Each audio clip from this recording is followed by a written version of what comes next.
Bien, en la primera sesión tuvimos la historia, tuvimos una introducción también la filosofía de los derechos humanos por parte de Inocencia Torres, la historia por parte de Concha Gaudó y también una participación de Cristina Baselga y su relación con Wilf.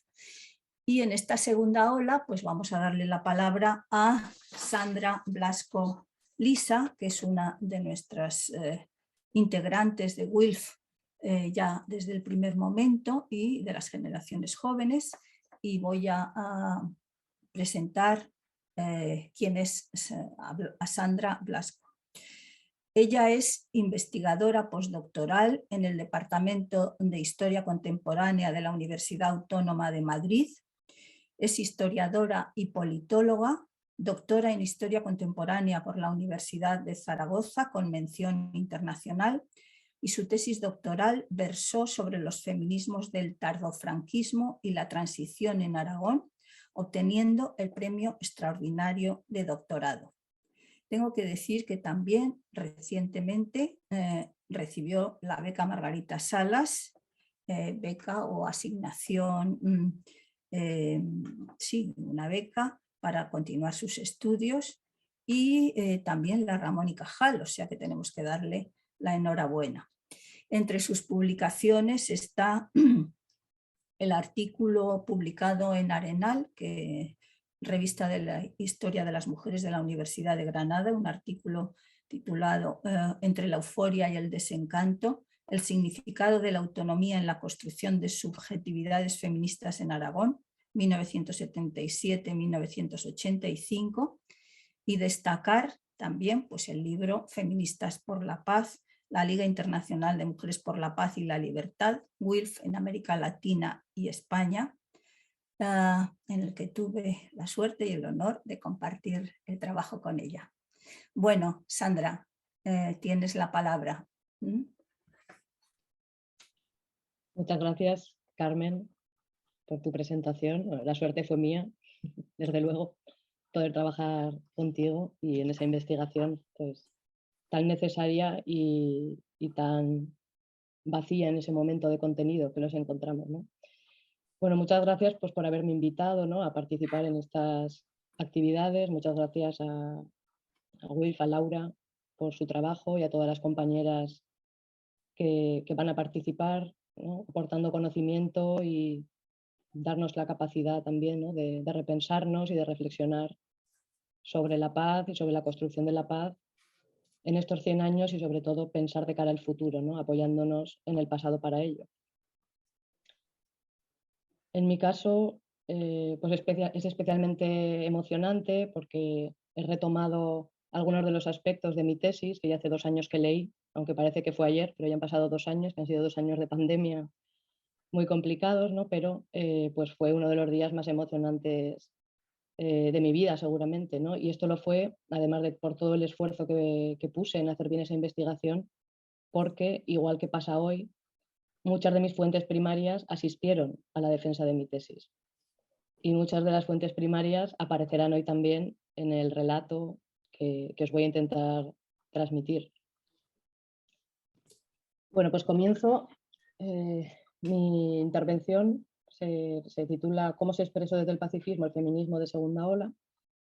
Y en concreto, aunque veréis que voy a intentar desgranar conceptos, quitarle eurocentrismo al objeto de estudio, aunque es un objeto de estudio eurocentrado porque vamos a hablar de Europa y en concreto vamos a hablar de las fuentes que yo he trabajado, que son las fuentes de España y que también nos interesa, ¿no?, por cuestiones obvias, saber qué pasó en nuestro país en esa segunda ola del feminismo y del pacifismo, cómo se expresó y qué diferencias tuvo con otros países. Bien, en primer lugar, quería hablaros un poco de la conceptualización de las olas.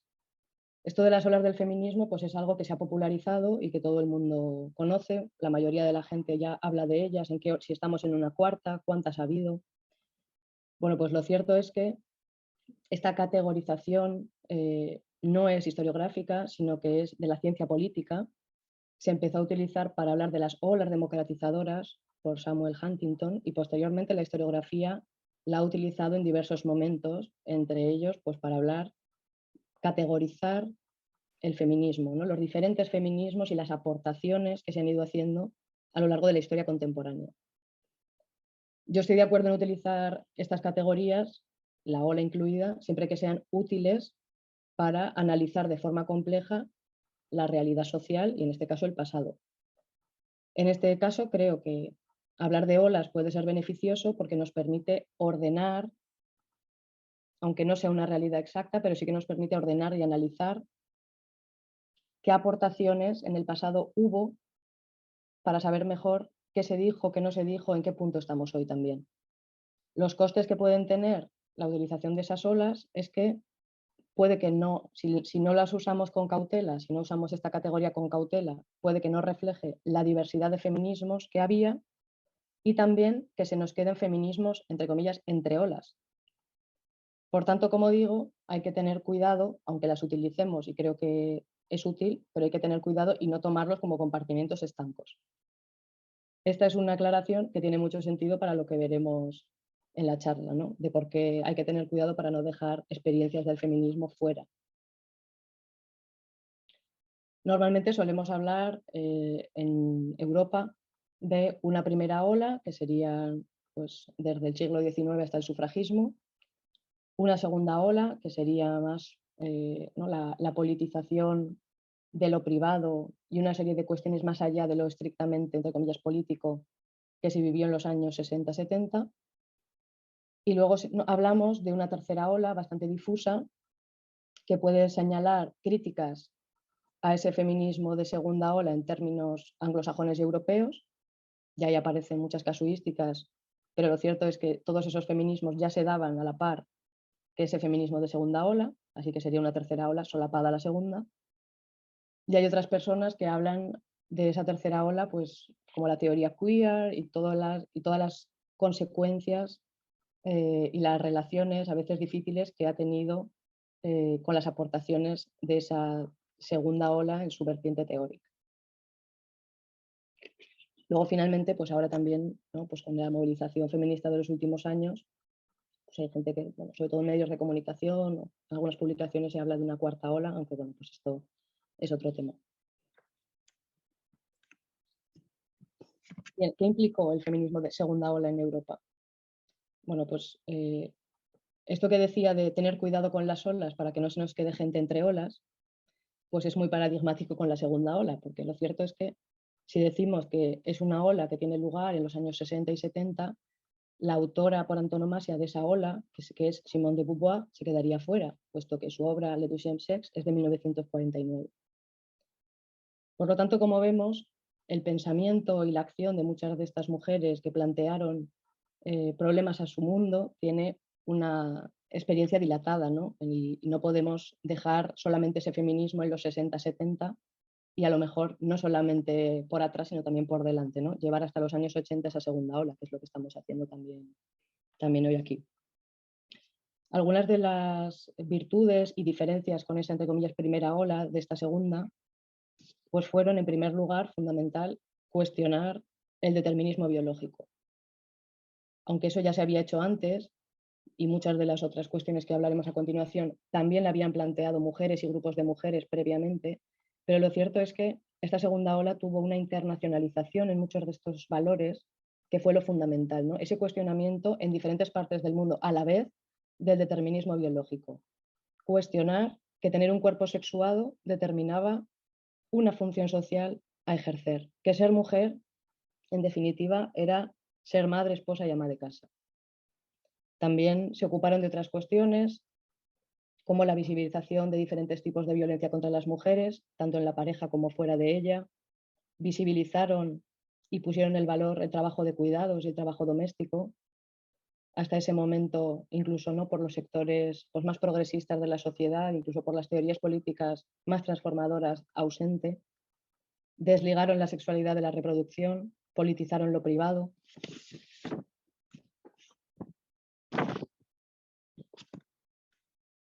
Estas cuestiones debemos enmarcarlas en algo mucho más grande. El movimiento feminista o las ideas del feminismo, estas ideas no eran un ente aparte, sino que pertenecen a un contexto político, económico y social de movilizaciones muy importante. Son unas movilizaciones que se dieron a lo largo del mundo durante la década de los 60 y comienzos de los 70. Aquí en Europa, esa década larga, como dice Raúl Civecchi, la hemos denominado o la hemos simplificado como el Mayo francés. Pero lo cierto es que este autor, y en su libro Los desbordes desde abajo, 1968 en América Latina, me gusta mucho esta publicación, él habla de que, de nuevo, pues ha sido una simplificación de lo que realmente estaba ocurriendo en el mundo, hablar solamente de un mayo en Francia, sino que fueron una serie de movilizaciones estudiantiles en Alemania, en Estados Unidos, en México, los procesos de descolonización, la revuelta de Stonewall, hasta incluso la victoria de Salvador Allende, ¿no? Que proponía la vía chilena al socialismo, una vía diferente a la vía anticapitalista por antonomasia que hasta entonces era la Unión Soviética. En definitiva, nosotros y nosotras hemos identificado esa nueva forma de estar en el mundo, política, social y cultural, como exclusivamente un episodio concreto en el centro de Europa. Sin embargo, Raúl Civecchi piensa que fue una década de transformaciones sociales importantísimas que cambiaron el mundo para siempre. Y dice así, por eso he puesto esa cita, dice: tan solo ha habido 2 revoluciones mundiales. La primera se produjo en 1848 y la segunda en 1968, simbólicamente en el 68. Ambas constituyeron un fracaso histórico, ambas transformaron el mundo. Yo creo que estas movilizaciones tuvieron unas cuestiones para la posteridad que fueron trascendentales en el devenir de la movilización social. En primer lugar, demostraron que no solamente era la Unión Soviética como la única alternativa anticapitalista del planeta. En segundo lugar, demostraron que no solo era el obrero industrial el sujeto por antonomasia de la explotación. Y en tercer lugar, en relación a lo anterior, visibilizaron sujetos subalternos desde la raza, el género o la identidad y la orientación sexual o el lugar de procedencia que complejizaban el relato del marxismo tradicional. Y esto es importante porque hay que recordar que en los años 60-70 el marxismo era la ideología dominante en la izquierda.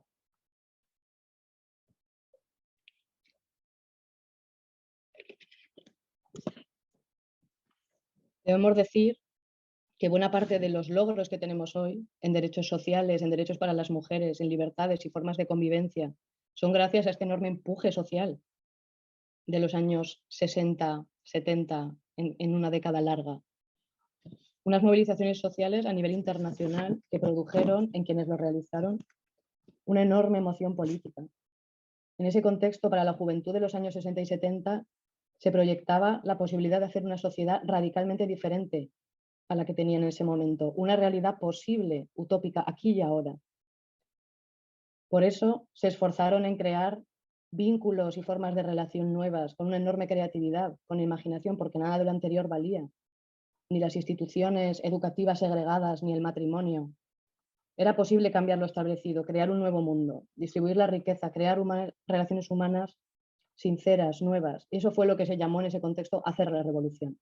Y yo sé que mis fuentes primarias, cuando digo esto, saben perfectamente a lo que me estoy refiriendo. Bien, ¿qué ocurría en España en ese contexto? Bueno, pues este movimiento de transformación política y contracultural se desarrolló de un modo muy particular, ¿no? Se desarrolló dentro de la oposición a la dictadura. España vivía desde la Segunda Guerra Mundial, cuando fracasaron todos los fascismos en Europa, en una situación anómala, porque fue el único fascismo que triunfó después de la Segunda Guerra Mundial y lo hizo durante más de 40 años. Y por tanto, ¿cómo no? Esta ola de movilizaciones y también los, entre comillas, nuevos movimientos sociales, como el pacifismo, el ecologismo, el feminismo, surgieron también de un modo diferenciado. El movimiento feminista no existió en la España del primer lustro de los 70. No existió como movimiento. Por supuesto que había feminismo y por supuesto que había feministas, porque formaba parte de una práctica cotidiana de cambiar el mundo, como decíamos previamente. Sin embargo, esta movilización, esta nueva forma de entender la realidad, esta transformación se tuvo que realizar en clandestinidad, en un contexto de enorme represión.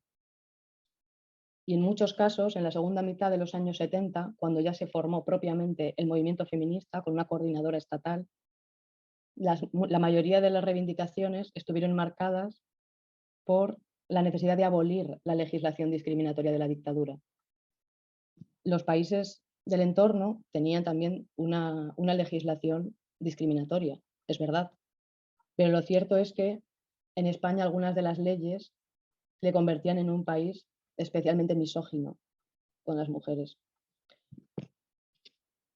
Para muchas militantes antifranquistas, para muchas feministas y para muchas jóvenes revolucionarias de ese contexto, esta situación podía generar muchas contradicciones, ya que era difícil experimentar esa forma nueva de estar en el mundo desde el feminismo y la contracultura, esos llamados, entre comillas, progres, cuando se estaba en clandestinidad, cuando había un sistema político que te torturaba, que te encarcelaba o te asesinaba por pensar diferente y cuando había que trabajar políticamente en secreto. Eso significaba en muchas ocasiones tener que renunciar a esa transformación social y cultural. Por tanto, este movimiento, además de que tuvo sus particularidades en las demandas, también estuvo enormemente hipotecado por la obtención de un sistema democrático que garantizase las libertades fundamentales de la ciudadanía. De igual modo, tuvo una particularidad fundamental y es que fue un movimiento muy político. En el momento en el que se pudo empezar a formar partidos políticos legales, en el momento en el que se comenzaron a organizar movimientos al uso con coordinadoras estatales que los coordinasen, en ese momento los partidos tuvieron un enorme peso en la configuración del nuevo sistema que se abría paso. Y estos movimientos que llamamos nuevos, en diferencia a los partidos políticos o los sindicatos tradicionales, tuvieron muchísimas dificultades para ser verdaderamente autónomos, porque la mayoría de sus militantes procedían de esta militancia antifranquista.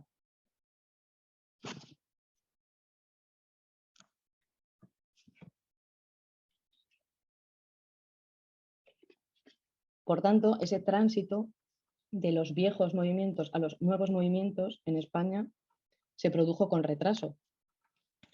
Creo que no podemos hablar de una verdadera diferenciación de viejos y nuevos hasta la década de los 80.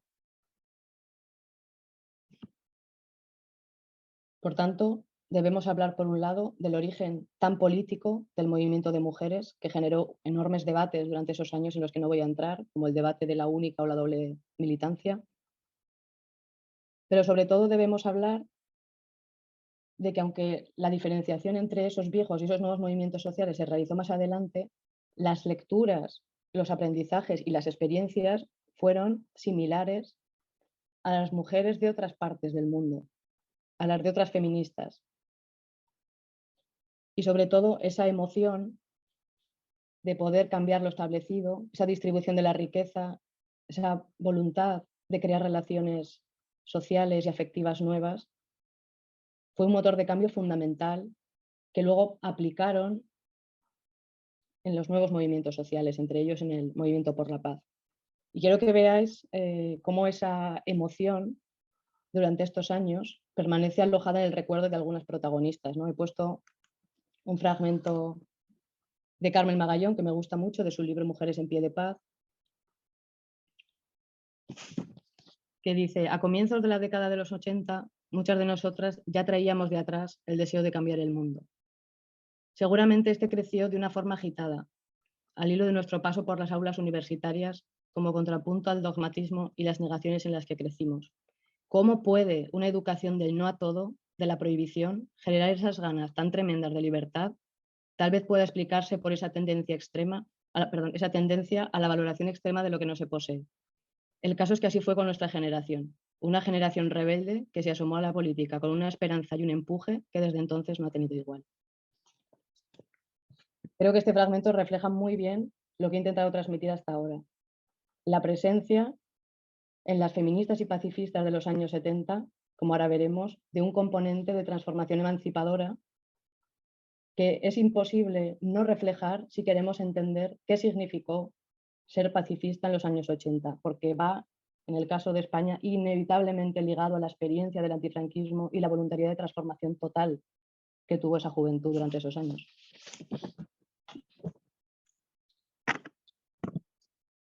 Pasando a los años 80 y a esos nuevos movimientos sociales en los que ya sí que podemos hablar en España, ¿no?, como al estilo de otros países europeos, con una progresiva despolitización de los partidos y sindicatos o los viejos movimientos sociales.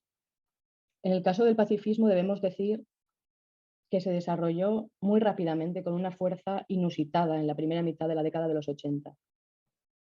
Varios factores contribuyeron a ello, ¿no?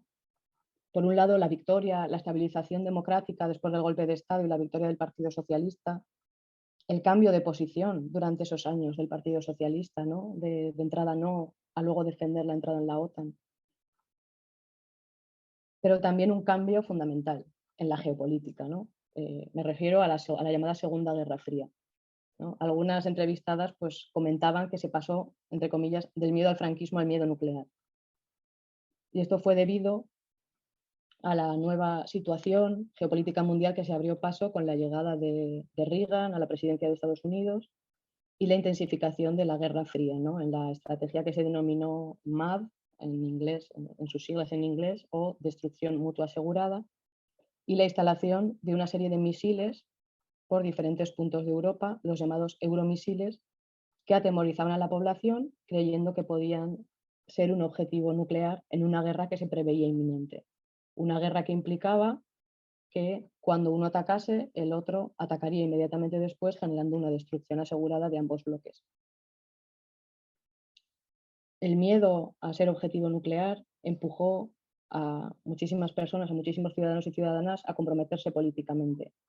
También a muchas de estas militantes antifranquistas que habían salido en algunos casos desencantadas del proceso de transición y de la militancia en los partidos políticos tradicionales y que también vieron en el Movimiento por la Paz una oportunidad para construir un movimiento diferente, con unas formas diferentes, como a continuación veremos. El Movimiento por la Paz fue un movimiento ciudadano, heterogéneo e intergeneracional, que además de antiguos militantes antifranquistas, incorporaba a vecinos y vecinas de barrio, a católicas de base, a jóvenes, a feministas. Fue un movimiento de gran seguimiento poblacional y que tuvo en Cataluña, País Vasco y Aragón lugares de máxima incidencia.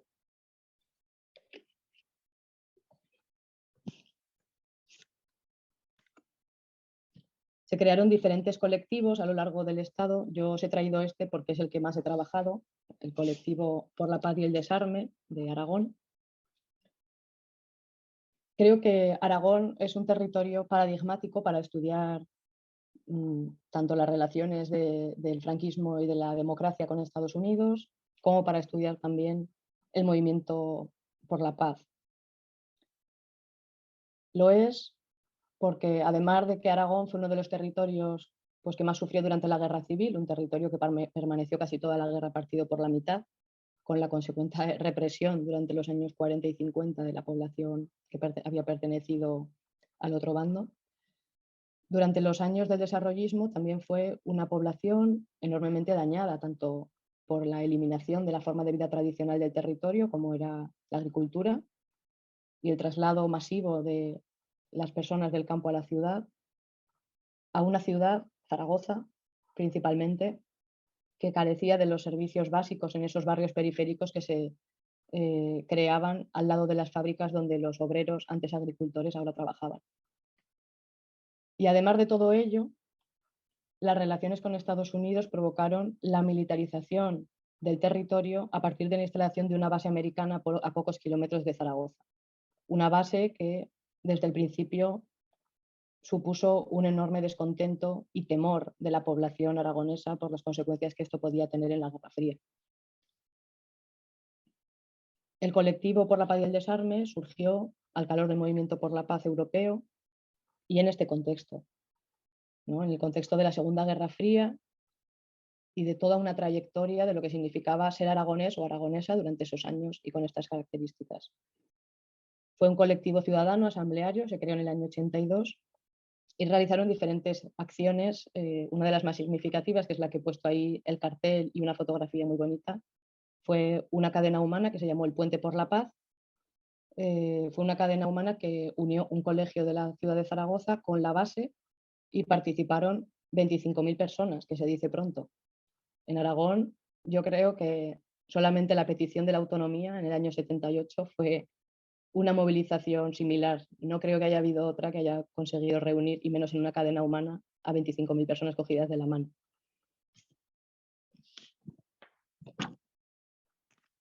Lo que nos interesa es hablar de lo que significó ser militante de este tipo de colectivos del Movimiento por la Paz, ¿no? Fue una nueva forma de militancia que, como os decía, intentaba suplir algunas de las carencias que habían vivido en la militancia anterior, en los partidos antifranquistas. Vuelvo a retomar a Raúl Civecchi, porque esto no es algo que me hayan dicho solamente mis entrevistadas o las militantes. Los militantes también se han dado cuenta de que la forma de relacionarse dentro de los partidos no era la mejor y de que faltaron ingredientes para que esa revolución pues, pudiese llevarse a cabo, ¿no? Raúl Civecchi, por ejemplo, en su libro también dice, cito, dice, fuimos una generación rebelde, pero eurocéntrica, que no fue capaz de romper con el colonialismo del saber ni con los marcos teóricos legados, en particular por la tradición marxista. ¿Qué significó para estos y estas militantes suplir esas carencias de una militancia previa? Entre otras cosas, por un lado, establecer una coherencia entre fines y medios. Dejar claro que lo prioritario no era alcanzar el poder de todas, sino que lo importante era defender unos valores y unas formas coherentes, que no se podía convertir a las personas en medios para alcanzar un fin, que los medios importan, porque pueden distorsionar el fin que se plantea, si no se hace un medio coherente con el mismo. Por otro lado, la idea de que la paz no era algo abstracto e irrealizable, que la paz era una cultura. Por tanto, se rechazaba el uso de la violencia en la resolución de conflictos. No se negaba la existencia de los conflictos, sino que se proponía otro modo de resolverlos. De igual modo, se planteaba una horizontalidad, priorizar el crecimiento individual de cada militante dentro del grupo. Y esto también implicaba el siguiente punto, ¿no? Con el lema de pensar global, actuar local. O sea, cambiar el mundo desde la cotidianidad de cada uno y de cada una. Dejar atrás pues, esa anterior militancia heroica que solo entendía la transformación social como la toma del poder político, a cualquier precio. Y en este caso, pues priorizar acciones que cambiasen los hábitos y la mentalidad social. Y esto incluía, por supuesto, también nuevas formas de protesta, donde entraba en juego el cuerpo y lo simbólico, las acciones no violentas, o sea, la importancia de estar, ¿no? De poner el juego en propio cuerpo. Y, por tanto, en este sentido, pues los campamentos, las marchas, las sentadas, se tornaron fundamentales. He puesto una fotografía de la revista En Pie de Paz, que fue una revista símbolo de la unión y de la amistad del grupo pacifista aragonés y catalán, una relación de amistad que dura hasta la actualidad. Y en concreto he puesto su primer número porque me parece importante decir que fue un número del que se sacaron 36.000 ejemplares. No conozco, pocas revistas de movimientos sociales hoy conozco que saquen 36.000 ejemplares en su primer número, la verdad. Además es un número significativo porque bueno, pues fueron en los meses previos de la celebración del referéndum de la OTAN, ¿no? Lo he traído también porque quería leeros una frase, una parte de un artículo de una de las pacifistas catalanas, Elena Grau, porque refleja esto que voy a leer ahora refleja varias cuestiones. La primera, efectivamente, cómo se llevaba a cabo la horizontalidad y sobre todo la importancia que tenían las pacifistas, las mujeres pacifistas, dentro de este movimiento por la paz, de estos colectivos y en concreto en esta revista. Y dice así, Elena en el año 87 escribió este artículo, Cómo veo En Pie de Paz, y decía, ¿hacemos una revista porque nos queremos o nos queremos porque hacemos una revista? ¿Recordáis aquella cena en casa de Carmen? Unos cuantos, dice, más bien unas cuantas y unos pocos cuantos, nos preguntábamos por eso. Y es que hacer una revista, saber qué revista queremos hacer y hacerla dignamente no es fácil. Dice, decidimos una tarde de otoño, por allá por la campaña del perdido referéndum, que haríamos una revista, a pesar de la lluvia que caía, y a pesar de que vivíamos lejos, y a pesar de que no estaba claro su futuro, y lo decidimos porque nos conocíamos y nos queríamos. Creo que esta reflexión de cómo veía en el año 87 Elena en Pie de Paz resume muy bien algunas de las cuestiones de esa nueva militancia, ¿no? Y de cómo se suplían, cómo se intentaban suplir esas carencias de la militancia heroica anterior que no tenía en cuenta a las personas y que solamente se centraba en conseguir un fin. Bueno, he puesto también el enlace porque esta revista está digitalizada y la podéis encontrar en la página de las revistas catalanas antiguas que tenéis ahí.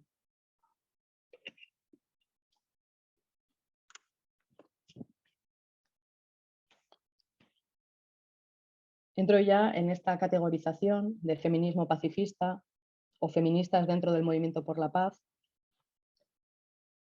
Sobre todo podemos decir que una de las cuestiones fundamentales de estas feministas que las diferencia de otros feminismos de la época es dar valor a la aportación de las mujeres desde su propia experiencia. Eso es algo que en un contexto en el que se primaba conseguir derechos en pie de igualdad, no se hacía mirando las particularidades de ser mujer, sino que se hacía mirando en igualarse, en la mayoría de los casos, dentro de una legislación. Esto, como veremos después, pues generó controversias en la forma de entender el feminismo y la movilización social. Para entender los referentes, para comprender qué lecturas, qué mujeres tuvieron importancia en el movimiento por la paz y en el feminismo pacifista, debemos hablar de los Verdes y de Petra Kelly. Tenemos que tener en cuenta que muchas de estas pacifistas de los años 80, preocupadas por la Segunda Guerra Fría y el devenir de Europa, participaban en las convenciones por una Europa desnuclearizada. Y en la segunda convención, que se celebró en Berlín, a la que muchas de estas pacifistas fueron, vieron en primera persona a Petra Kelly, ¿no? Y lo cierto es que Petra Kelly fue para muchas de ellas, un referente generacional, porque tenía un modelo de liderazgo muy diferente a los que habían visto hasta ahora, la mayoría de ellos masculinos. Ella representaba un liderazgo que transmitía vulnerabilidad, pero a la vez convicción y fuerza en la forma de transmitir y en su pensamiento. Y esa aplicación de la cultura de paz, de la ternura a la política les cautivó, lo que Petra llamaba hacer política con corazón.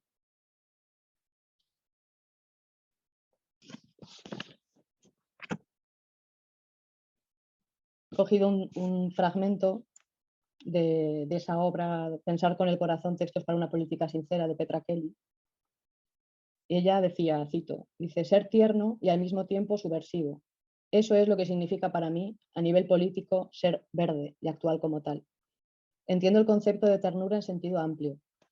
Este concepto, para mí también político, incluye una relación tierna con los animales, con las plantas, con la naturaleza, con las ideas, con el arte, con la lengua, con la tierra, un planeta sin salida de emergencia. De igual modo, hubo otras lecturas que fueron fundamentales en muchas de estas pacifistas. Podíamos citar, entre otras muchas, pues, a Rosana Rosanda y a su obra Las Otras, donde efectivamente se citaba, ¿no?, esa sensación, pues muchas veces dolorosa para muchas de estas mujeres, de que nunca habían conseguido en la representatividad política de los partidos estar en una posición de igualdad y que las formas de esos partidos dirigidas por varones no les representaban. O la Librería de Mujeres de Milán, ¿no?, y su obra No creas tener derechos, sobre todo en la necesidad, esto Wilf lo sabe bien, de buscar una genealogía propia y la necesidad de reconocer a las que nos precedieron, ¿no?, de cuidarse entre mujeres. Y de igual modo, pues la contribución de Adrienne Rich y, ¿no?, ese mundo común de las mujeres, o sea, lo que decía antes, pensar la política a partir de sí, a partir de la experiencia de una. valorar los vínculos y las prácticas heredadas y dignificar esas prácticas, sabiendo que no son adquiridas por naturaleza, que no son innatas, pero darle un significado nuevo, dignificar esas prácticas asociadas a la feminidad más allá o frente al androcentrismo masculino. Una de las acciones pues, más significativas que se llevaron a cabo desde el feminismo pacifista fue el Campamento de Mujeres por la Paz,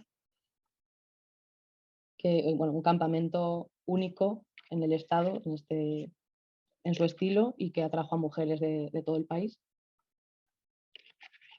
Este campamento se basó en el llamamiento de las mujeres del Griham Common, titulado pues, que 10 millones de mujeres salgan de su casa del 20 al 30 de septiembre por la paz y contra los preparativos de la guerra, ¿no? Coincidiendo con las maniobras de la OTAN en suelo europeo.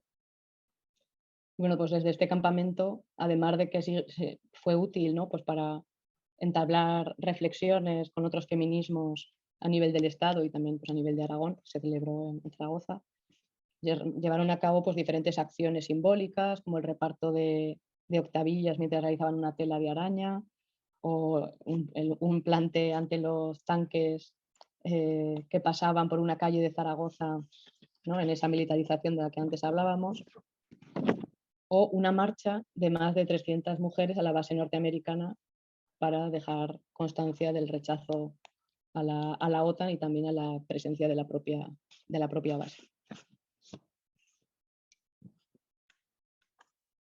Por último, quería hablar brevemente de algunas diferencias con otros feminismos del contexto. El primero, bueno, ya lo he dejado caer, ¿no? Me refería a las pacifistas querían hablar de la experiencia propia y de dignificar los atributos otorgados a la feminidad, ¿no? Darles un nuevo valor y trabajar desde ahí políticamente. Y esto significaba no aceptar el sistema establecido, por mucho que pudiese significar que las mujeres estuvieran en igualdad que los hombres en algunas cuestiones. O sea, sí, las feministas y pacifistas rechazaban aceptar la igualdad como si esa igualdad fuera neutra. Bueno, me gusta mucho la frase, creo que se entiende muy bien, de Lucy Irigaray, feminista francesa. Ella, cito, decía: ¿a qué o a quién desean igualarse las mujeres? ¿A los hombres? ¿A un salario? ¿A un puesto público? ¿A qué modelo? ¿Por qué no a sí mismas? Creo que refleja muy bien, ¿no? Esa diferencia de obtener derechos en igualdad o no. Esto se materializó en diversos debates arduos, como por ejemplo la entrada o no de las mujeres en el ejército. Algunos grupos querían que las mujeres se incorporasen igual que los hombres al ejército y que luego, si fuera necesario, pues objetaran, como muchos de ellos hacían. Sin embargo, pues el movimiento de mujeres por la paz pues no estaba de acuerdo pues, con esto, y lo que querían es que los hombres se igualaran a su estatus, no ellas igualarse en igualdad por algo que no estaban de acuerdo, ¿no? Eso se materializó en diversos debates. Otro fue el relativo al uso de la violencia. Había algunos grupos, algunas feministas que venían de grupos antifranquistas y que muchas de ellas seguían militando en esos grupos, aunque eran grupos, muchos de ellos minoritarios.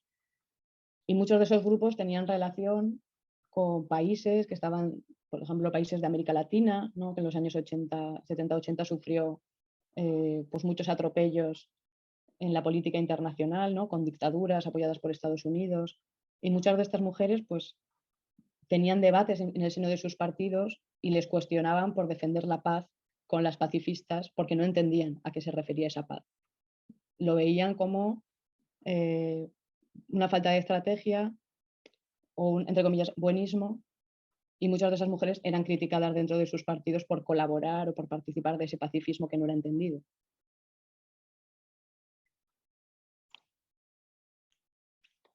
Luego también otro de los argumentos fue que creían que era una estrategia perjudicial para el momento en el que se vivía utilizar, aunque se supiese que no era algo innato, pero la mayoría social no lo sabía y seguía pensando que la mayoría de las mujeres tenían que ser por naturaleza madres, esposas y amas de casa. Y creían que no utilizar el relato de la igualdad y utilizar esos valores podía hacer retroceder al movimiento. Por otro lado, también esto es interesante porque tiene que ver con las categorías, ¿no? Que a mí me gusta tanto pues, descomponer o deconstruir, si pienso que no son útiles. Me refiero a la categoría de feminismo, ¿no? ¿Qué era feminismo? Efectivamente había un movimiento al que se llamó movimiento feminista, pero como hemos visto, no solamente había feministas en ese movimiento. Al final, si el feminismo es una práctica cotidiana y una transgresión de los valores de género en tu contexto, puede haber feministas en muchos otros. Como hemos visto en el movimiento por la paz había muchas feministas, pero sin embargo esto no era reconocido en ese contexto. Y muchas de las pacifistas a las que aquí he nombrado, pues se sentían con dolor no ser reconocidas porque ellas sabían que trabajaban también en el sentido de la transformación y el bienestar de las mujeres y de todos. Bueno, como conclusiones, creo que debemos tener en cuenta, en primer lugar, el origen del pacifismo y del feminismo en España como parte de la contracultura, como parte de esa ola de movilizaciones de la larga década de los 60, como parte de esa juventud comprometida con la dictadura y por cambiar las condiciones materiales y culturales de vida. Debemos hablar, ¿no? como os he explicado, de las particularidades de España en ese contexto, lo difícil que fue articular un movimiento feminista en los años 70 por estar en la lucha contra la dictadura, en clandestinidad y con unos componentes de represión muy altos.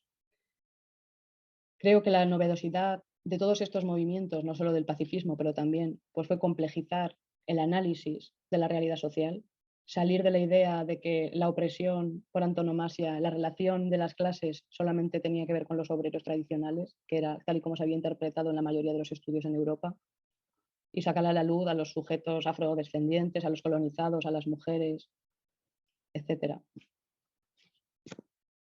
Pero sobre todo, en el concreto con el pacifismo y el feminismo, pues fue entender el feminismo no como una parcela de la política, sino como una aportación genuina de las mujeres a la política con mayúsculas. Y sobre todo, trasladar otras formas posibles, ¿no? de militancia. Eso unido a la vigencia y solidez de su perspectiva internacionalista, creo que hicieron de este movimiento en su contexto pues uno de los movimientos más interesantes de analizar, ¿no? porque fue especialmente genuino en relación a otro tipo de feminismos que se estaban dando en ese contexto en Europa. Bueno, siento si me he pasado con el tiempo y con esto termino. Muchas gracias por haberme escuchado y espero que os haya gustado la intervención. Muchas gracias, Sandra. La verdad es que, como poníamos en el chat, muchas estábamos emocionadas escuchándote.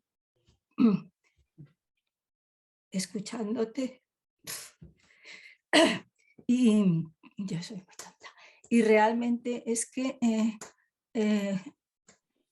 el ver cómo has podido recoger, cómo has recogido las vivencias y los planteamientos de nuestra generación, pues es como para decir, bueno, ya me puedo morir tranquila, ¿no? Ya podemos, porque has recogido de una manera además holística lo que significaron los movimientos sociales en esa época. O sea, porque creo que las aportaciones de Sandra Blasco a partir de su tesis también, pues han significado, como dice ella, una ampliación del concepto de feminismo, incluyendo a mujeres de otros movimientos sociales que también se sentían feministas en los barrios, en las fábricas y en el pacifismo. Y entonces el haber recogido esa perspectiva creo que es una riqueza y una ampliación que era necesaria. Después también nos ha podido emocionar a las que participamos en la revista En Pie de Paz, y es verdad que, bueno, la mayoría, muchas de tus fuentes primarias están aquí en este acto, y que son de Aragón, pero también en la revista En Pie de Paz pues estaban Carmen Sacristán, María Jesús Díez, Marian Cao, o sea, de Madrid, de Barcelona que has mencionado, pero también luego hubo de Sevilla, de Bilbao, en fin, que has recogido toda esa experiencia. Y decir que en esos años 80, además con ese contenido que le has dado de los valores con los que se iba construyendo el movimiento pacifista y que las mujeres tenían un liderazgo especial, pues Wilf estaba en los años 80 y llevando adelante campañas. Eso dentro de la exposición puede verse contra la carrera de armamentos que había entre el bloque del este y del oeste. Pero desde luego con la experiencia cercana de nuestro país y de nuestras zonas, pues también se puede entender mejor la participación de Wilf en ese movimiento internacional en esos años, y eso forma parte de la exposición. Bien, también nos ha emocionado el ver, el que nos hayas presentado las autoras que leíamos, los libros que leíamos, las acciones que hacíamos, las palabras que decíamos en nuestra generación. Por eso te lo agradezco enormemente. Y ahora pues voy a pasar la palabra para quienes quieran comentar, preguntar, en fin, reaccionar a lo que nos has expuesto como, digamos, parte integrante de esa formación que todas vamos a ir asimilando. Tenéis la opción de pedir la palabra, quienes quieran levantar la mano. Tengo que decir que Concha Gaudó ha tenido que salir. Concha ha sido también la coordinadora de este proyecto y que ha dejado en el chat pues, su felicitación por el fondo y la forma de lo que nos estás presentando. Bien, levanta la mano Tika Fon. Adelante, Tika, estás silenciada, puedes ahora, cuando quieras. Bueno, la pido porque no habláis, ¿eh? Sí, Yo sí, en esa década fue mi entrada, pero más en el movimiento por la paz y no desde el feminismo, sino como movimiento por la paz. Y para mí en esa época fueron muy chocantes algunas cosas que yo creo que tanto las feministas como los que veníamos de ese incipiente movimiento por la paz que se generó, rompimos con unas dinámicas de acción política. Fue la rotura de una tradición política, yo creo que importante. Mis recuerdos es que la izquierda tradicional en España, todavía muy formada en lo que fue el ocultarse de la dictadura, era un movimiento muy tradicional, organizativamente muy jerárquico, donde un comité que no sabías ni quién era decidía qué acciones se llevaban a cabo y todo el mundo a acatarlo. Entonces yo creo que entramos en este ejemplo en la OTAN y algunos rechazábamos muchas cosas de esta tradición de una izquierda política. Por ejemplo, yo me encontraba en los debates de que algunos grupos políticos estaban en este movimiento porque la lucha se centraba contra la OTAN, pero ni hablar de criticar al Pacto de Varsovia. Eso no se podía tocar, porque, en fin, ellos eran prorrusos. Y con alguno de estos que son pequeños reductos, a lo largo de estos años hemos tenido problemas en que no se podía criticar, por ejemplo, pues cuando se invadió Irak, no podíamos criticar al presidente, entonces ahora no me sale el nombre, o en Siria Bashar al-Assad, sí, porque se consideraban que eran países prosoviéticos. Por tanto, no se podía criticar a esto, y los demás decíamos, oye, vulnerar derechos humanos es vulnerarlos, y me importa poco quién los haga. Bueno, pues yo creo que tuvimos infinidad de debates y de peleas con esta izquierda. O, por ejemplo, los debates que teníamos con estos grupos de izquierda con el movimiento de objeción de conciencia. Ellos sí que estaban contra el ejército franquista. Pero si ibas a decir que nosotros no queremos ejércitos, no, porque hacer la mili podía ser una manera de que te enseñaran a utilizar las armas y que la gente estuviera preparada a usar las armas para hacer una revolución. Eso podía ser útil. Y tú dices, coño, ¿qué armas ni qué aprendizajes? Que de eso ya tampoco no... Pues estos eran los debates en la década de los 80 con una izquierda española pues que venía, yo ahora la llamo rancia, pero era la izquierda que venía de haber luchado contra la dictadura franquista. O, por ejemplo, con cuestiones organizativas de los debates y de las acciones a llevar a cabo. Seguían con el esquema tradicional de la cúpula que decide. Y tú decías, yo no me he perdido ninguna reunión y ahora resulta que aquí me dicen que se ha decidido. ¿Y cuándo se ha decidido? Porque yo no me he perdido ninguna reunión. Y seguíamos con esas pautas, incluso veías los portavoces de la campaña a qué grupo político pertenecían y cómo los grupos políticos intentaban obtener, como diciendo, nosotros si lideramos este movimiento social son nuestros votantes. Y tú decías, ¿de qué? Confundir tu liderazgo de portavoz con ser el liderazgo real.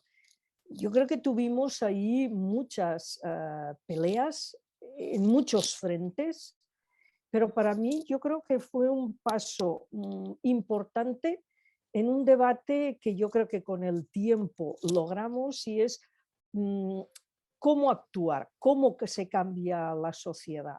Yo creo que ahí tuvimos un gran rechazo a esas formas tradicionales de cambio de acción, y las grandes aportaciones yo creo que las hicieron las mujeres y el movimiento por la paz. Rechazamos mucho ese tipo de organización jerárquica, creíamos mucho más en el grupo pequeño de relación que decidimos, que nos arropamos, que nos comunicamos, que nos expresamos, que nos queremos y nos saludamos, mucho más que con la organización de izquierda tradicional. Empezamos a valorar mucho más el cambio desde lo pequeño que no de las grandes cosas. Y esta gente venía como diciendo, a ver, a la revolución se hace haciendo estas 5 cosas. Y tú decías, oye, pues mira, yo estoy apuntada en otra que no forma parte de esas 5. Yo creo Gracias, Tika. Que fuimos muchos cambios, Y yo creo que de hecho, si uno mira cuándo nacen las ONGs de solidaridad en España, verá que es en esta época. Y yo creo que eso es el gran cambio, no solamente generacional, sino de rotura con la estrategia de acción y de cambio, de cómo cambiar el mundo que se produjo en esa época.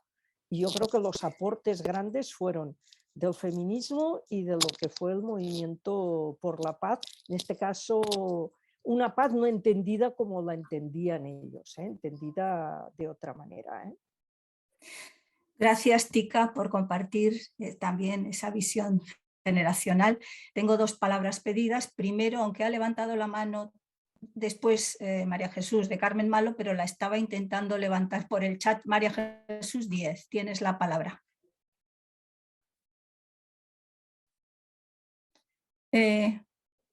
Ábrete el micro. Sí. Sí, ahora, vale, pues nada, muchas gracias. Aprovecho además porque yo en 5 minutos largos me tengo que marchar. Lo único que quería es sobre todo agradecer la intervención, la presentación que ha hecho Sandra, porque a mí me ha pasado como a tantas otras, y ya lo habéis dicho, y es que, claro, pues te lleva a la época de los 80, sobre todo de los 80, y emociona mucho ver cómo pues, personas de una generación más joven recogen la forma en que trabajamos y la ilusión sobre todo con la que lo hacíamos. Y bueno, a mí me ha encantado.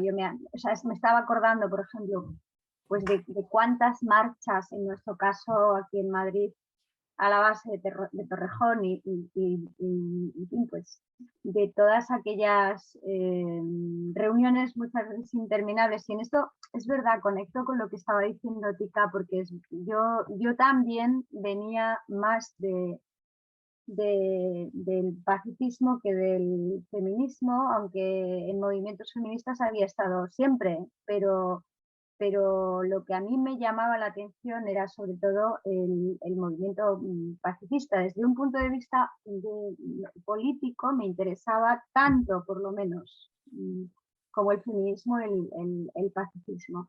Y sobre todo recuerdo no ya solo teorizar en el sentido que estaba diciendo Tika sobre las formas y el modo de relacionarse y tal, y lo que se aprendió. Claro, es un poco inseparable en ese sentido, porque es verdad que estas nuevas formas que venían sobre todo del pacifismo, quien las practicaba, por lo menos en mi entorno, no voy a generalizar porque yo hablo de mi experiencia en este caso, eran fundamentalmente mujeres. Y entonces pues cuando, porque la doble militancia o triple o cuádruple era muy común, pues entonces es verdad, es que era quiero decir, es que no tenía nada que ver el ritmo, el tempo de las reuniones cuando digamos la perspectiva era pacifista no violenta, en un sentido así y feminista, o por lo menos desde algún no de los feminismos de los que ha hablado Sandra, y ese otro tipo de reuniones que eran interminables, que eran inflexibles, que no tenían nada que ver bueno, pues con la vida y con las relaciones. Entonces, a mí me ha encantado la charla, me ha gustado mucho, sobre todo darme cuenta de lo bien que ha recogido la sensibilidad de muchas de nosotras y de la manera de estar en la militancia, digamos, de muchas de nosotras en aquella época. Sí, así que nada, eso era lo que quería decir, nada más. Muchas gracias. Bueno, muchas gracias. Sandra, si quieres reaccionar, dímelo. De momento tengo 3 palabras, entonces vamos a dar las palabras y a Carmen Malo estaba ahora, después María Pagano, después Carmen Sacristán. Sí que tendremos que ser breves. A ver, Carmen. Hola, buenas tardes. Yo lo primero que quiero hacer es darle las gracias a Sandra porque me ha encantado su presentación. Yo me acerqué muy tarde al feminismo, al pacifismo, al feminismo me apunté muy pronto. O sea, a los 15 años ya me consideraba feminista y ya estaba. Pero a mí lo que me ha gustado mucho de la intervención de Sandra es darme cuenta, hoy ya siendo una mujer mayor, todo lo que el feminismo, en el que yo no militaba hasta hace muy poco, me ha ido impregnando en mi concepción feminista. Cuando has dicho de las nuevas formas de militancia, la cuestión de la horizontalidad, la coherencia entre fines y medios, el pensar global y actuar local, pedir la igualdad, que no queríamos pedir la igualdad de una forma crítica. Yo todo eso, fíjate, nunca había pensado, nunca había reflexionado que eso viniera del pacifismo. Para mí fue un camino dentro del feminismo, leyendo a una serie de autoras que, como yo tengo muy mala memoria, no me acuerdo ni quiénes son, pero que ahora, cuando lo has sintetizado de esta manera, me ha parecido un aporte que quizás, fíjate, incluso formando a la parte de una organización como WILF, yo no tenía nada claro toda la importancia que estas mujeres maravillosas habéis tenido en todas nosotras, en esas maneras. Porque, como decía Tika, muchas hemos venido también, yo venía de militancias tradicionales, y no encontraba mi sitio, no me gustaba nada esas maneras de jerarquizar la democracia, ¿cómo se llamaba? Esa que era de arriba para abajo.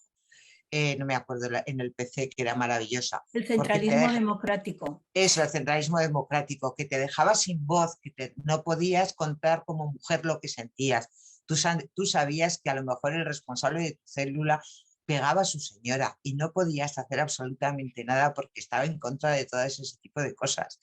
Entonces, ese rechazo a esa militancia, y yo creo que entonces vosotras, las feministas de toda la vida, nos habéis aportado muchísimo en nuestras maneras de concebir el mundo, en nuestras maneras de matizar ese feminismo y hacerlo mucho más humano y mucho más cercano. Así que gracias a todas. Gracias, Carmen. Así tenemos muy poco tiempo. María Pagano, por favor. quítate, abre el micro, abre el micro, abre el micro que lo tienes cerrado. Sí, ya. ¿Me escuchan bien? Sí, sí, sí, desde Argentina, ¿no? Bueno, voy a ser desde Argentina, Buenos Aires, Argentina. Qué bien. Bueno, muchas gracias, Sandra, muchísimas gracias, porque yo tengo que ser breve y me tengo que exigir porque ustedes saben que yo hablo mucho. ¿Por qué te agradezco? Te agradezco porque yo sigo trabajando, yo tengo 73 años, soy de la camada del Mayo francés, pero a Simone de Beauvoir le empecé a leer cuando era muy pequeña, le empecé a leer a Simone de Beauvoir. Ella escribió El segundo sexo en el 49, yo nací en el 48. Entonces, imagínate, éramos casi contemporáneos con eso. Pero ¿qué es lo que te tengo que agradecer? Porque yo creo que el feminismo como movimiento está en formación. Y lo que vos hacés con ese libro, y hablo de mí, es aportarnos a nosotras, que yo vengo de una organización, es muy diferente, por más que estamos cercanas, pero en la década de los 70, yo era militante en la década de los 70, fíjate qué casualidad que cuando vos citás a Petra Kelly, con esa frase donde ella habla de la ternura, esa era una frase del Che Guevara, que decía, hay que ser firme sin perder la ternura. Como latinoamericana, yo vengo de ahí. Nuestras organizaciones setentistas, con esos partidos rígidos, yo le he hablado a esto con Tica y con su marido, con su compañero, por eso le escuchaba hablar y claro que tiene razón Tica. Pero este feminismo de ahora, que a mí me sorprende, el de Argentina, que empezamos con un primer encuentro de mujeres en el año 86, con 1000 mujeres, en el 2019 superamos las 200.000 mujeres. Es decir, ha crecido el feminismo, creo que el feminismo es un movimiento de paz. Yo nunca fui pacifista, todavía sigo discutiendo el tema del pacifismo, por eso. Entonces, bueno, me quedo con eso porque tiene tela. ¿Me escuchan? Se corta, a veces se corta, pero hemos escuchado, sí. Bueno, entonces les agradezco la invitación y quiero participar en la otra también porque me interesa, porque la voz de las jóvenes, nuestro futuro, es lo que interesa, por lo menos lo que nos interesa a nosotros. Muchas gracias, compañeras, te felicito, Sandra.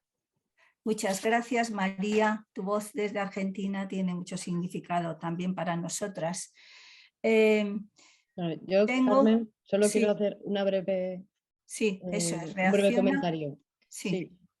Nada, simplemente pues yo en las investigaciones siempre intento deconstruir un poco lo heredado, porque ¿no? Los conceptos de qué es feminismo, qué es el Mayo francés, pero aún así lo mío ha sido una pincelada muy breve. O sea, yo soy consciente, vamos, que me queda muchísimo por leer y que habré hecho unas meteduras de pata de decir esto es de tal y no es de tal, o de dar por hecho que una cosa que pasó en Europa fue lo más. O sea, esto tenemos que mirárnoslo y a ver, pues yo intento leer cosas nuevas, pero vamos, que cuesta mucho porque tampoco es tan fácil llegar a esas lecturas muchas veces y hay lecturas que dicen lo contrario. Por ejemplo, con lo del Mayo francés, pues me costó mucho porque claro, era un aspecto fundamental de la tesis, pero a mí lo de Mayo francés, cuando realmente pues veía que eran aportaciones que se daban en otros países, no solamente en Europa, tanto se expandió en Francia, o bueno, no sé.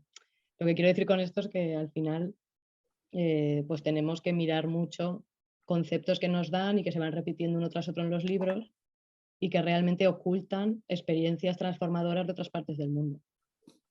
Y eso es lo importante, reconocerlas. Gracias, Sandra. Tu voz realmente es que, o sea, tu visión que aporta frescura a los problemas. Yo tengo una pregunta, pero antes le voy a dar la palabra a Raquel. Mi pregunta va a ser si las feministas jóvenes que ahora están incluso en el poder, mi pregunta es cómo valoran esta tradición, este legado del feminismo pacifista. Pero primero le voy a dar la palabra a Raquel. Raquel, Sí. tienes la palabra. Vale, hola a todas.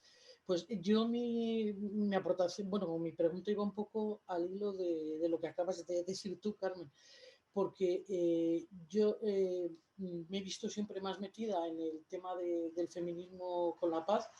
Pues estaba apuntada a la revista En Pie de Paz, que me vino muy bien para conocer muchas cosas desde aquí, desde Montreal, ya que no podía estar en Zaragoza a piñón fijo. Comentar a Sandra, que nos ha dado la charla, que por suerte en estos momentos yo creo que lo de la Revolución Francesa del 68 en estos momentos se estudia como algo ya mucho más amplio en arte, en un montón de cosas. Es decir, que ahí está cambiando un poquitín ese concepto de solo la Francia del 68. Creo que se está abriendo mucho más y es muy bueno para todos. Y principalmente, lo que yo quería preguntar un poco para ver qué pensabais, es que si el feminismo mucho del feminismo que se está moviendo ahora, realmente lleva este tema o el tema de la paz va unido, porque a mí me da un poco de miedo que hay muchas cosas que son como muy violentas o muy que se apartan totalmente del tema de la paz, e incluso creo que esa violencia puede ser contraproducente. Y no lo sé, o yo es que no lo veo claro, o en muchos casos creo que se están dando violencias que tendríamos que tener mucho cuidado, o tendríamos que saber un poco cómo conseguir que no se plantee así el feminismo, porque a mí me da un poquitín de miedo, vamos. Gracias, Raquel. Gracias, Raquel. De mi pantalla ha desaparecido Carmen Sacristán, que tenía pedida la palabra. No sé si estás por ahí, Carmen Sacristán, sería tu turno. La verdad es que veo que es muy tarde y no, la no, verdad es habla, sí, por favor, bueno, pues, que únicamente, tenemos tiempo. En primer lugar, voy a intentar ser muy breve. En primer lugar, decir que es muy importante que hayas mencionado, Sandra, que veníamos, esta segunda ola del pacifismo, veníamos realmente del franquismo, porque es que es muy difícil entender las que hemos nacido en, bueno, pues eso, en esa época en la cual lo que había que luchar era por unos derechos tan sumamente elementales que ahora mismo yo se lo cuento a mis nietas y prácticamente no se lo creen, ¿no? El no derechos que teníamos, ¿no? Entonces, yo realmente entré en la Asociación Pro Derechos Humanos porque mi idea era los derechos humanos en general. Allí realmente había un grupo pacifista. Y luego prácticamente a partir de ese momento yo me centré toda mi militancia en el pacifismo. Y una cosa que quería un poco comentar como experiencia, lo que yo viví, prácticamente yo representaba a la Asociación Pro Derechos Humanos, el grupo pacifista, en lo que era entonces la coordinadora de asociaciones pacifistas de todo el Estado, porque sí que se creó esa coordinadora y nos reuníamos en Madrid. Había muy pocas mujeres y que iban a esas reuniones. La mayoría de los que iban eran hombres. Y realmente yo en ese momento, con mi idea de lo que era el pacifismo y con esas ideas, Sandra, que tú has planteado, de que, bueno, pues esa filosofía, eso no solamente no había allí, sino que es que eran reuniones no solamente eternas, sino imposibles de llegar a acuerdos, porque cada uno no estábamos trabajando por el tema de la paz y del pacifismo, sino estábamos metidos en otros temas, ¿no? En otros temas, y luego lo que pasaba, ¿por qué no asistían mujeres? Pues no asistían mujeres porque no nos sentíamos, yo asistía como una heroína a todas ellas, porque la verdad es que había que ser un poco héroe para asistir a ellas, pero realmente es que no se sentían identificadas. Hemos hablado mucho, las mujeres de En Pie de Paz, de que es que tenemos que estar allí presentes o no tenemos que estar presentes. Vamos a conseguir que las formas que haya, las formas de relacionarnos, las formas de llegar a acuerdos, las formas de hablar, las formas de sean otras. Y realmente yo conseguí muy poco. Cada vez que hablaba asustada incluso porque eran formas, eran espacios muy poco amigables para las mujeres, muy poco amigables. Entonces ahora yo me pregunto, o sea, ¿qué está pasando ahora con el feminismo? ¿Qué está pasando con las mujeres metidas en política? Un poco la idea de lo que estaba diciendo Carmen. ¿Qué está pasando? O sea, esto que decía Elena Grau, que has leído, de que hacemos política o hacemos la revista porque nos queremos o nos queremos porque hacemos política y porque hacemos la revista y porque queremos comprometernos con este mundo y porque, pero además nos sentimos no solamente que nos queremos, sino que disfrutamos de esta reunión, pero es que eso no pasa. Entonces yo me pregunto, ahora las mujeres que están en política o que están en movimientos sociales o que están incluso en movimientos pacifistas, porque, bueno, y claro, os oía y yo me emocionaba, porque es que os digo de verdad que siento mucho que es que todavía tenemos mucho camino por recorrer, porque incluso yo últimamente he estado en algunas reuniones de mujeres pacifistas, incluso a lo mejor pues, tema de defendiendo la 1325, y realmente es que te dan ganas de decir, no vuelvo a ninguna, por favor, que es que han pasado 40 años y seguimos más o menos igual. Y ya no son hombres, perdonad, son hombres, somos casi todas mujeres.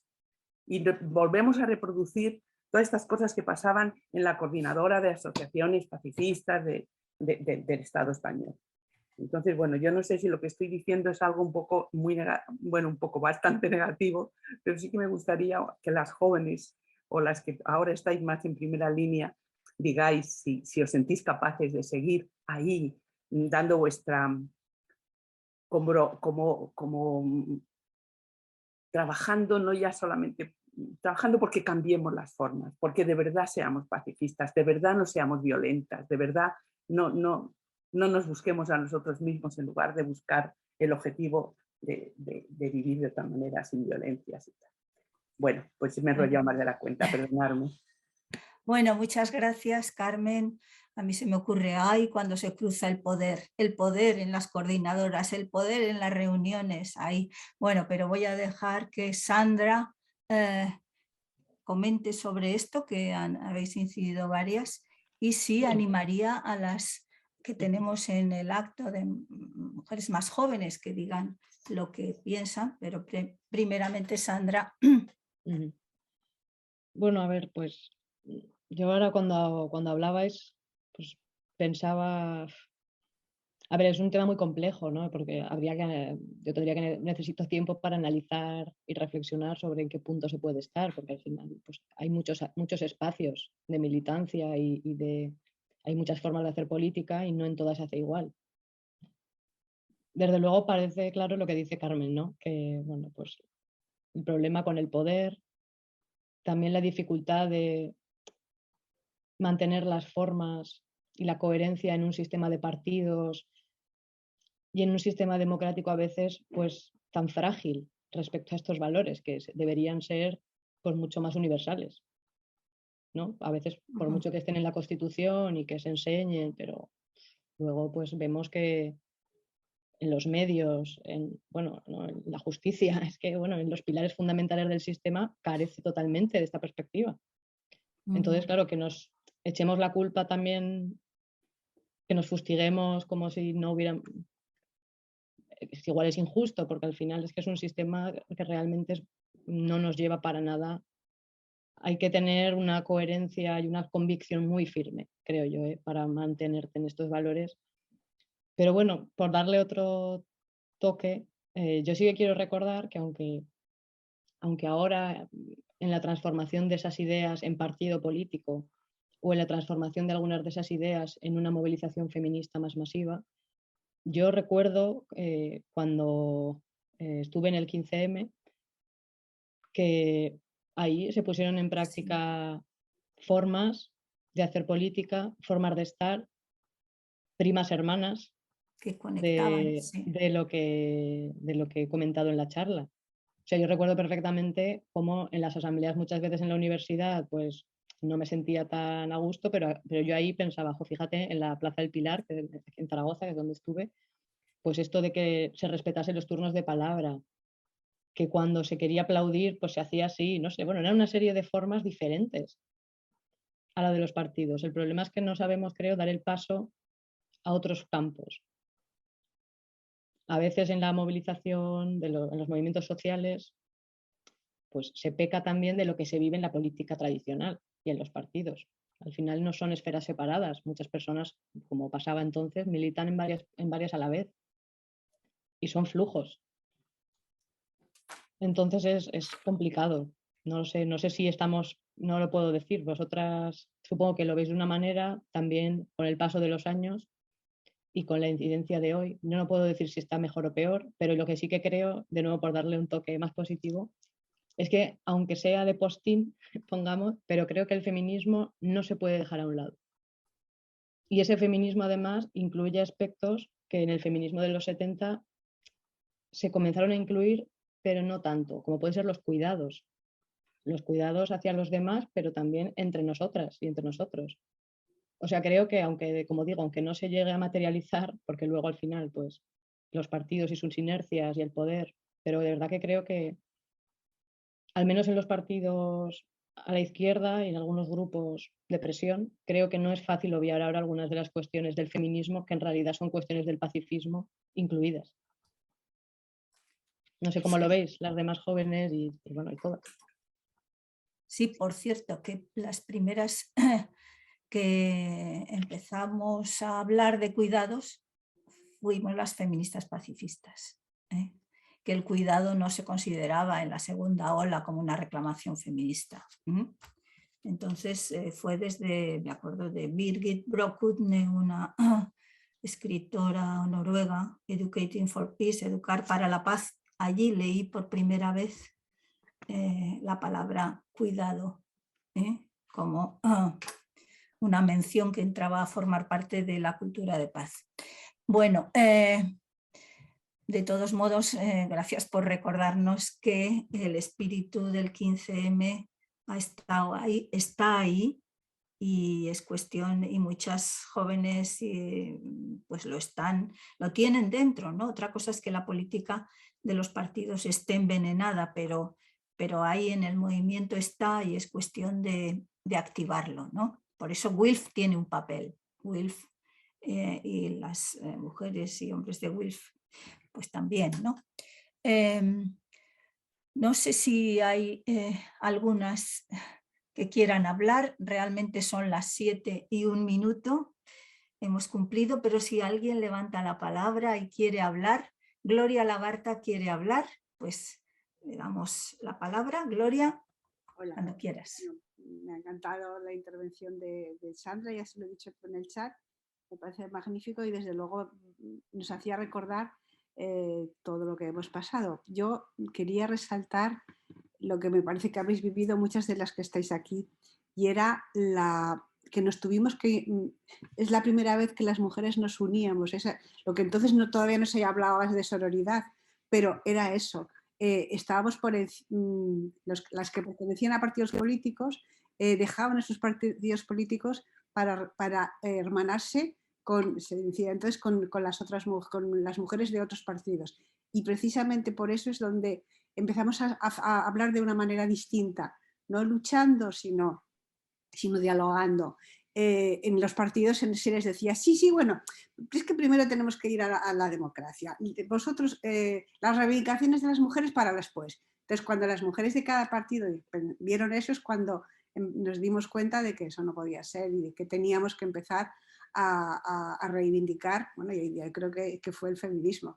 Yo desde luego no llegué al feminismo por el pacifismo, yo primero fui feminista y luego me acerqué al pacifismo, pero en definitiva las formas que teníamos las mujeres de estar entre nosotras era pacifista, entiendo yo, pues lo estoy viendo yo ahora de una manera retrospectiva.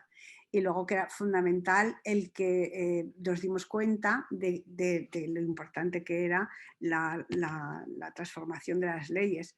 yo, una parte de mi feminismo era con las mujeres abogadas de todo el Estado español, cómo luchábamos pues, con armas, por ejemplo, de poner demandas de abandono económico cuando no había abandono, no era delito el abandono económico. Sabíamos que nos las iban a archivar, pero sin embargo había un acuerdo de todas nosotras y entonces los jueces empezaron a dar cuenta de que aquello era realmente pues una forma de maltrato y al final conseguimos que el abandono económico pues, se integrase.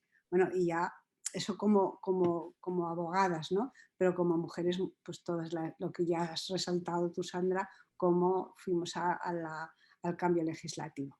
Muchas gracias. Pues gracias, Gloria, porque también está bien que os reconozcamos a las abogadas lo que tuvisteis, lo que trabajasteis para derogar las leyes y pensar, por ejemplo, contra la violencia, los casos que habéis tenido que trabajar contra la violencia hacia las mujeres, y desde luego eso es un ámbito también de WILF. WILF trabaja contra la violencia hacia las mujeres. Entonces a mí me parece este acto de una belleza, porque es que estamos aquí dándonos la mano, reconociendo las mayores con las jóvenes, y me gustaría ver pues a Nani, que piensa, que está por ahí, que más jóvenes, si queréis decir algo. Sí, yo he comentado, Mira, Nani. muy buenas tardes a todas. Lo primero, decirle a Sandra, de nuevo, ya lo he puesto por escrito, mi más sincera enhorabuena por tu gran trabajo. Ha sido maravilloso oírte y lo he anotado todo, incluida la bibliografía que voy a buscar y leer, empezando por vuestro libro Feminismo por la Paz, o para la Paz. Yo sin duda, hablando desde mi punto de vista, la política debe hacerse desde otros valores y por supuesto desde una mentalidad pacifista y feminista. Sí observo que no hay diálogo a día de hoy en la política española y simplemente se observa que hay conflicto y a través del conflicto no se construye ni la paz ni el feminismo. Muy bien, gracias Nani por tu aportación, que nos encanta también.